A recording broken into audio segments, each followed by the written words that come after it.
Shalom, selamat pagi Bapak Ibu Saudara sekalian. Selamat kita bertemu kembali dalam acara Renungan SOS. Puji Tuhan, mendahulunya kita akan satu di dalam doa. Bapa di dalam surga, Bapa yang kami sebut di dalam nama Tuhan Yesus Kristus. Pagi yang indah ini Tuhan, kami datang kepadamu. Kami mengucap syukur karena kami kembali boleh Engkau bangunkan pagi yang indah ini dengan roh, jiwa, dan tubuh yang diberkati. Sehingga Tuhan, pagi yang indah ini kami kembali, sebelum melakukan seluruh aktivitas kami di sepanjang hari ini, kami akan mendengarkan renungan firman-Mu yang merupakan pedoman bagi hidup kami di sepanjang hari ini. Terima kasih Bapa, di dalam nama Yesus kami sudah berdoa dan mengucap syukur kepadamu. Haleluya. Amin. Puji Tuhan. Bapak Ibu Saudara sekalian, renungan kita hari ini berganti topik ya. Kalau minggu yang kemarin kita sudah membahas tentang Yohanes 15 ayat 16 ya. Bukan Tuhan, bukan kita yang memilih Tuhan, tetapi Tuhanlah yang memilih kita ya. Dan tujuan Tuhan memilih kita untuk menghasilkan buah. Puji Tuhan, kita sudah akhiri renungan tersebut. Hari ini kita memulai dengan topik yang baru, yaitu bertumbuh di dalam pengenalan. Puji Tuhan ya. Bertumbuh di dalam pengenalan. Baik, sebagai nats pokok kita ya. Nats pokok kita pagi yang ini terdapat di dalam Surat Petrus yang kedua ya, atau 2 Petrus 1 ayat yang ke-8. Demikian bunyi firman Tuhan. Sebab apabila semuanya itu ada padamu dengan berlimpah-limpah, kamu akan dibuatnya menjadi giat dan berhasil dalam pengenalanmu akan Yesus Kristus Tuhan kita. Sekali lagi saya bacakan. Sebab apabila semuanya itu ada padamu dengan berlimpah-limpah, kamu akan dibuatnya menjadi giat dan berhasil dalam pengenalanmu akan Yesus Kristus Tuhan kita. Nah saudaraku, di dalam nas pokok kita ini betapa pentingnya ya, orang percaya itu harus bertumbuh dalam pengenalan akan Tuhan. Jadi ketika seseorang percaya kepada Yesus ya, dia tidak hanya cukup beriman, tetapi imannya itu harus bertumbuh ya, atau bertambah, atau dengan kata lain iman itu harus ditambah ya. Nah, bagian yang pertama ini atau subtemanya ya, temanya adalah bertumbuh dalam pengenalan akan Tuhan. Subtemanya adalah ya, saya akan bacakan di dalam ayat yang ke-5 bagian A, demikian bunyinya. Justru karena itu kamu harus dengan sungguh-sungguh berusaha. Perhatikan ya. Justru karena itu kamu harus dengan sungguh-sungguh berusaha untuk menambahkan ya kepada imanmu kebajikan. Kita berhenti di sini dulu ya. Jadi orang akan bertumbuh menjadi mengenal Tuhan, itu harus bertumbuh dalam pengenalannya ya. Yang pertama ya, orang itu memiliki iman. Iman tidak cukup saudara ya. Seseorang yang memiliki iman harus ditambah imannya ya. Bertumbuh dalam pengenalan akan Tuhan. Poin pertama di sini dikatakan adalah iman itu harus ditambah dengan kebajikan ya. 2 Petrus 1 ayat 5 bagian A. Apa itu kebajikan? Nah, mari kita lihat di dalam Yakobus pasal 2 ayat 14 sampai 17 ya. Yakobus pasal 2 ayat 14 sampai 17, demikian bunyi firman Tuhan. Apakah gunanya saudara-saudaraku jika seorang mengatakan bahwa ia mempunyai iman, padahal ia tidak mempunyai perbuatan ya? Dapatkah iman itu menyelamatkan dia ya? Ayat 15. Jika seorang saudara atau saudari tidak mempunyai pakaian ya, tidak mempunyai pakaian dan kekurangan makanan sehari-hari, Dan seorang dari antara kamu berkata, selamat jalan, kenakanlah kain panas, dan makanlah sampai kenyang. Tetapi ia tidak memberikan kepadanya apa yang perlu bagi tubuhnya. Apakah gunanya itu? Demikian juga halnya dengan iman. Jika iman itu tidak disertai perbuatan, maka iman itu pada hakikatnya adalah mati. Nah, saudara yang kekasih, di sini kita lihat iman yang kita miliki, ya, itu iman itu abstrak. Artinya iman itu tidak dapat dilihat, ya. Bagaimana orang mengenal, melihat bahwa kita itu orang yang beriman, ya. Di Yakobus pasal 2 tadi ayat 14 sampai 17, Yakobus memberitahukan kepada anak Tuhan yang ada di Yerusalem pada waktu itu, ya. Jika ada seseorang ingin bepergian, ya, ke negeri yang jauh atau ke tempat yang jauh, dan orang itu berkata, dan seseorang berkata, ya, di dalam ayat 14 tadi, selamat jalan, ya, pakailah pakaian yang panas, ya, dan makanlah, ya. Tetapi dia tidak memberikannya. Apakah artinya iman itu? Iman itu tidak dapat dilihat, ya. Jadi iman yang tidak dapat dilihat harus diperlihatkan. Nah, aneh kan saudara? Iman yang tidak kelihatan itu harus diperlihatkan kepada orang lain. Ya, apa itu? Tadi dikatakan,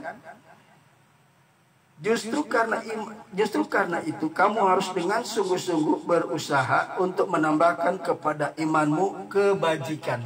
Timbul pertanyaan, apa itu kebajikan? Kebajikan itu adalah perbuatan baik kita, ya. Kita lihat, iman itu harus ditambah dengan kebajikan. Apa itu kebajikan? Kebajikan itu adalah perbuatan-perbuatan baik yang kita perlihatkan setelah kita beriman, ya. Orang tidak akan bisa melihat bahwa kita sebagai orang beriman, sebab iman itu tidak kelihatan, loh. Iman itu adalah abstrak, tidak terlihat, tetapi harus bisa diperlihatkan kepada orang. Apa itu? Bukti seseorang telah beriman, dia harus membuktikan, menunjukkan iman yang dia miliki yang tidak dapat dilihat oleh orang lain melalui perbuatan-perbuatan. Kita lihat referensi berikutnya, ayat yang ke-21, ya. Tadi ayat 14 sampai 17, sekarang ayat 21 dan ayat 22. Saya akan bacakan. Bukankah Abraham bapa kita dibenarkan karena perbuatan-perbuatannya ketika mempersembahkan Ishak anaknya di atas mezbah? Kamu lihat juga iman itu bekerja sama dengan perbuatan-perbuatan, dan oleh perbuatan-perbuatan itu iman menjadi sempurna.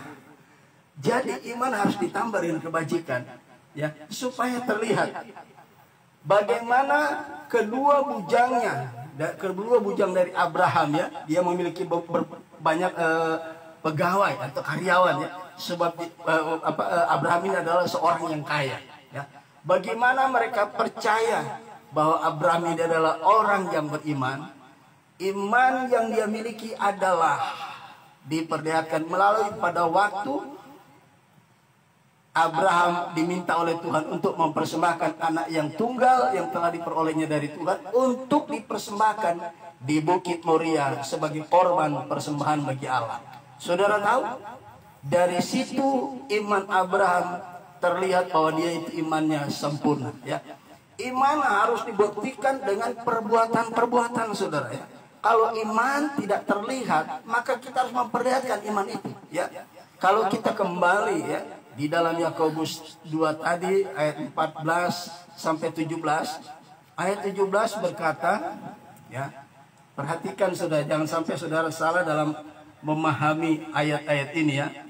Ada contoh-contoh yang diberikan di ayat ini adalah Abraham dan Rahab sang pelacur, ya. Tapi saya akan menjelaskan tentang ayat 17. Demikian juga halnya dengan iman. Jika iman itu tidak disertai perbuatan, maka iman itu pada hakikatnya adalah mati, ya. Nah, saudaraku yang kekasih, iman tanpa perbuatan adalah mati, ya. Di sini tidak berbicara tentang keselamatan, ya. Iman yang dimaksud di sini tidak ada hubungannya dengan keselamatan. Sebab seseorang yang telah diselamatkan itu adalah orang yang beriman, ya. Seseorang yang telah diselamatkan dia itu beriman.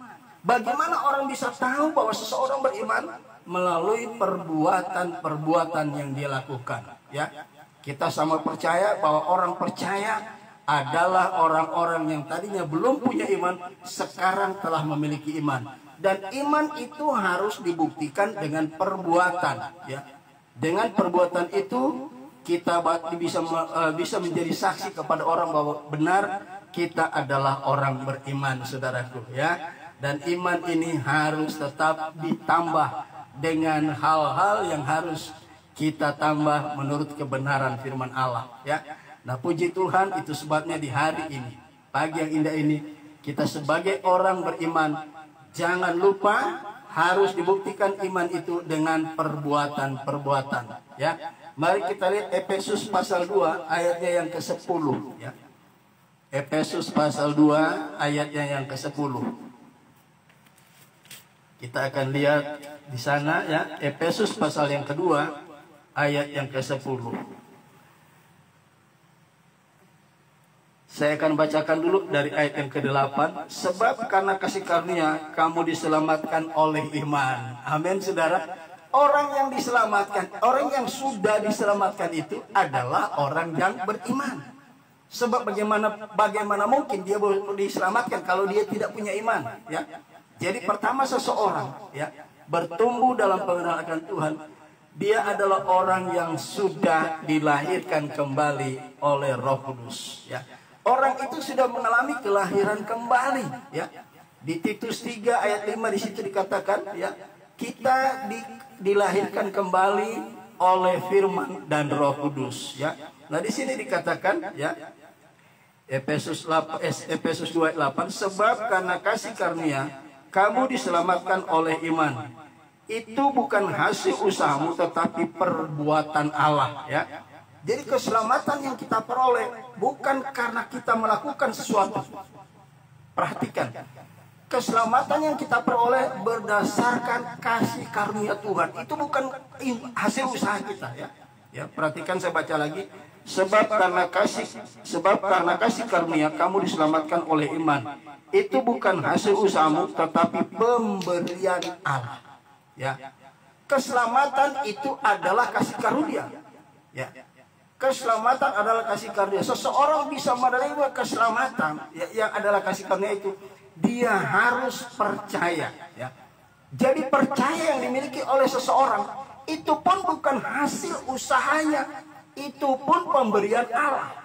Jadi baik keselamatan maupun iman yang dimiliki oleh seseorang itu adalah pemberian Allah. Ya, sebab Roma 10 ayat 17 di sana dikatakan, adapun iman itu timbul dari pendengaran dan pendengaran akan firman Kristus. Ya, jadi iman yang dimiliki orang bukan hasil produk dirinya sendiri, tetapi produk dari Roh Kudus melalui kelahiran baru. Ya, kemudian di sini di ayat 9 dikatakan, itu bukan hasil pekerjaanmu. Iman dan keselamatan itu bukan hasil usaha kita, bukan produk kita. Ya, kita diselamatkan karena iman, tapi iman itu kita miliki karena itu adalah anugerah Tuhan, kasih karunia Tuhan juga. Ya, dan itu bersih, ya, pure adalah kasih karunia Allah, bukan hasil usaha kita. Saya baca lagi ayat 9. Itu bukan hasil pekerjaanmu. Jangan ada orang yang memegahkan diri. Saudara, kita jangan salah. Ya, ada banyak orang seolah-olah dia memiliki iman, makanya dia diselamatkan. Tidak, saudara. Ya, melalui sebelum seseorang, ya, menjadi orang-orang pilihan Tuhan, apa yang terjadi? Mereka adalah orang-orang yang mati secara rohani. Sebabnya perlu dilahirkan kembali oleh firman dan Roh Kudus. Ya, setelah orang itu hidup, ya, seseorang mengalami kelahiran baru, maka rohaninya menjadi hidup. Rohnya dihidupkan kembali oleh Tuhan, sehingga memiliki hubungan yang baik dengan Tuhan. Ya, nah di sini dikatakan itu bukan hasil usahamu. Jadi baik keselamatan yang kita terima oleh iman itu adalah dua-dua itu adalah kasih karunia Tuhan. Perhatikan ayat yang ke-10, ya. Karena kita ini buatan Allah, ya. Dalam Efesus Paulus memakai istilah karena kita ini buatan Allah. Artinya apa? Kita bisa percaya kepada Tuhan itu karena pekerjaan Tuhan, ya, karena kita ini adalah buatan Allah. Melalui apa? Melalui kelahiran baru tadi, ya.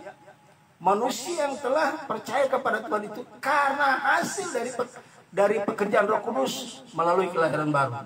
Makanya dalam 2 Korintus 5 ayat 17 Paulus berkata apa?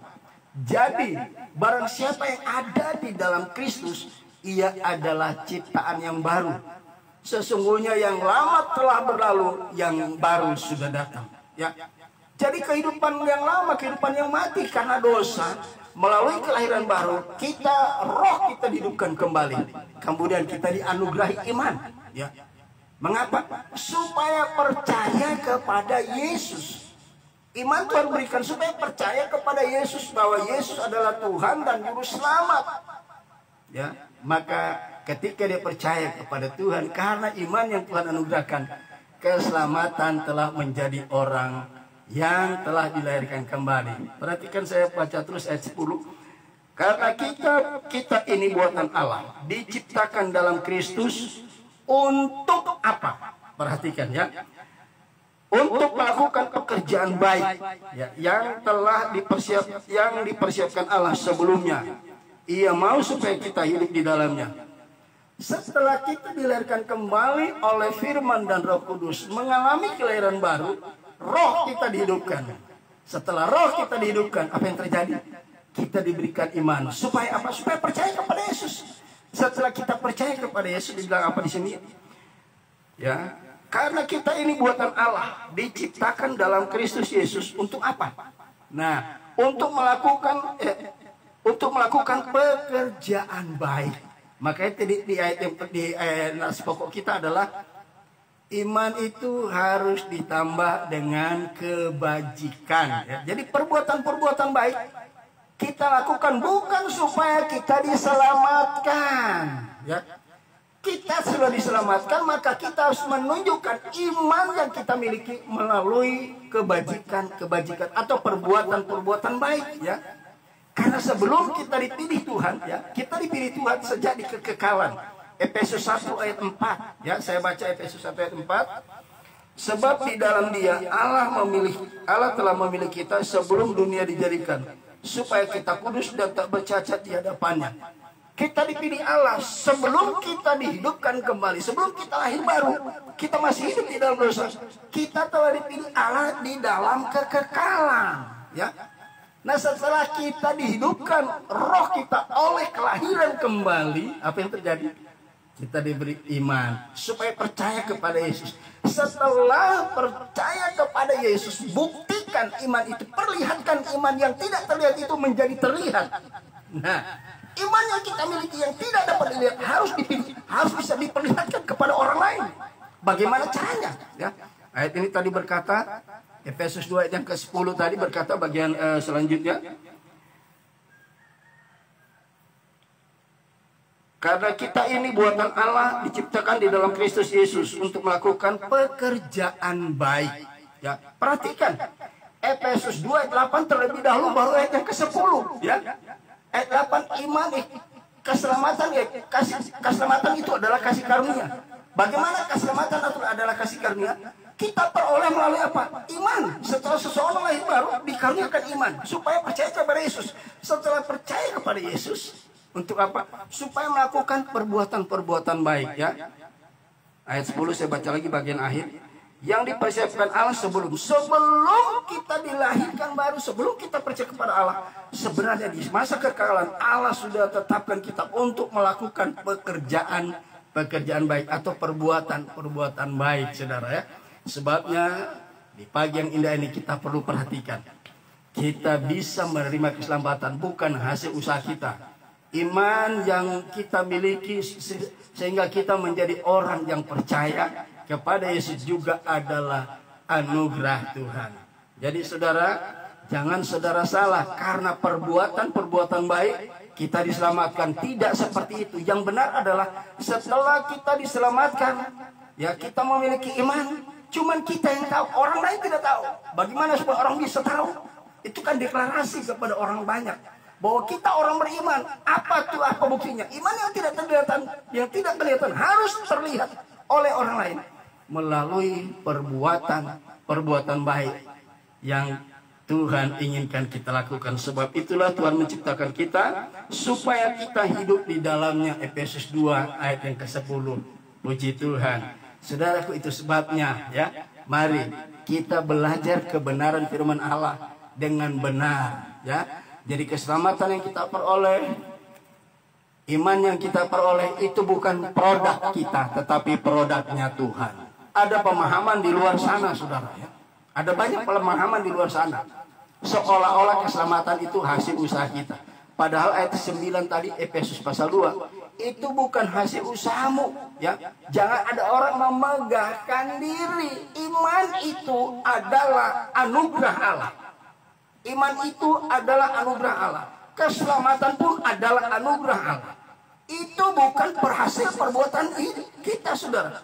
Kita boleh percaya, kita boleh selamat. Itu bukan hasil usaha kita, tetapi karena kasih karunia Allah. Itu sebabnya kita harus belajar dengan benar tentang kebenaran firman Allah, biar kita tidak tersesat ya, biar kita tidak keluar dari kebenaran firman Tuhan. Puji Tuhan, ini yang pertama yang kita harus perhatikan dalam renungan pagi yang indah ini. Jadi pagi yang indah ini Tuhan mau kita melakukan perbuatan baik yang buah daripada orang percaya. Jadi orang percaya harus menghasilkan buah pekerjaan atau perbuatan baik. Puji Tuhan. Sebelum saya akhiri, saya akan terlebih dahulu kita akan dengarkan satu pujian bagi Tuhan.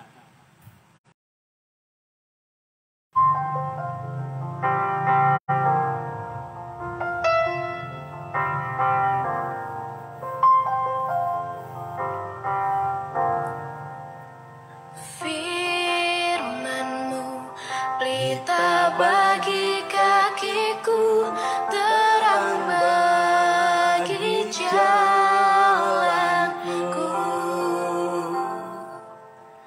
Firman-Mu pelita bagi kakiku, terang bagi jalanku.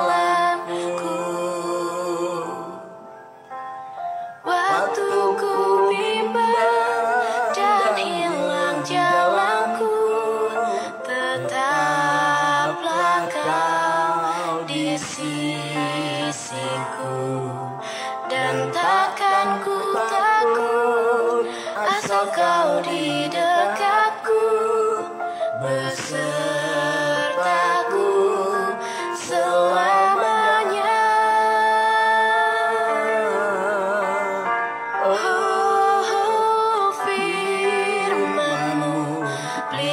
Bagi kakiku, terang bagi jalanku.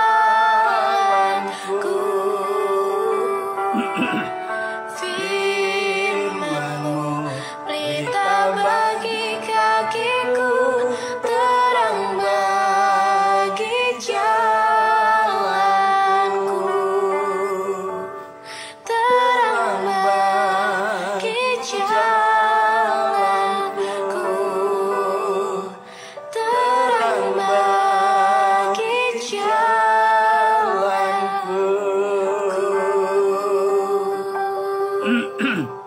Haleluya, puji Tuhan. Firman Tuhan pelita bagi kaki kita dan terang bagi jalan kita di tengah kegelapan dunia di akhir zaman ini. Puji Tuhan. Akhirnya kita tiba pada akhir renungan kita pagi yang indah ini. Kita akhiri dengan doa. Bapa di surga, Bapa yang kami sembah dalam nama Yesus, kami mengucap syukur Tuhan, pagi yang indah ini kembali kami mengenal bahwa Engkaulah yang sudah membuat kami hidup kembali di dalam roh, sehingga kami oleh kemurahan Tuhan, kami memiliki iman, dan kami diselamatkan karena kasih karunia Tuhan. Sebabnya Tuhan, kami rindu Roh Kudus menolong kami, biar kami selalu melahirkan buah-buah perbuatan baik. Terima kasih Bapa, terima kasih Tuhan. Kami percaya kebenaran firman Allah ini sudah menjadi kekuatan baru dalam hidup kami, menghadapi apapun yang kami aplikasikan, kami lakukan di sepanjang hari ini. Terima kasih Tuhan, meteraikan firman-Mu dalam hati kami, dan Roh Kudus memampukan kami melakukan kebenaran firman-Mu. Perbuatan-perbuatan baik akan kami lakukan di sepanjang hari ini. Terima kasih Bapa. Dalam nama Tuhan Yesus Kristus kami sudah berdoa dan mengucap syukur kepadamu. Haleluya, haleluya. Amin. Puji Tuhan. Tuhan Yesus memberkati kita sekalian. Haleluya. Shalom.